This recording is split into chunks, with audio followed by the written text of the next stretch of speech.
It's been hell, uh, to put it mildly. I've been a human rights activist for 42 years. So I've had a lot of ups and downs and a lot of experiences, challenges, but nothing I've learned has prepared me to witness, to interact with, to try to stop a live stream genocide. That was not something I could have predicted would happen with this depravity, with this savagery. I never could have predicted this. So we were all caught off guard, obviously, and it's been extremely difficult.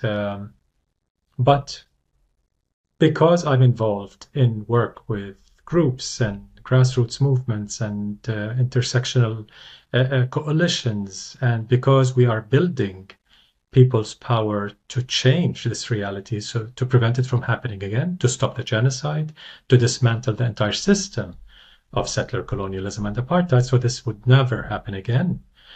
Because I'm involved in that work very closely, I do still see the hope amidst all this horrific darkness.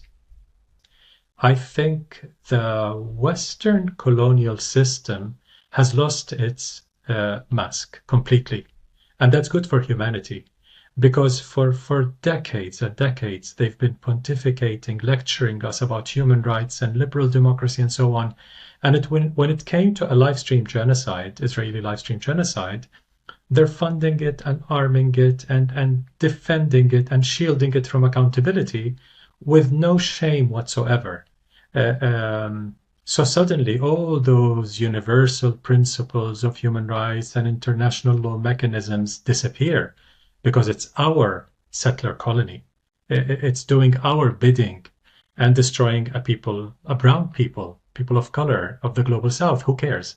But they're testing our weapons. They're testing our doctrines, our colonial West, especially US doctrines. So that the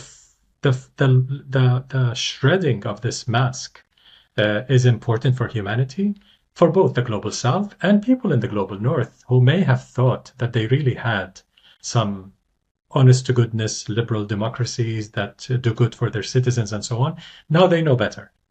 Who rules those states? The big corporations and the financial institutions and the military industries and so on.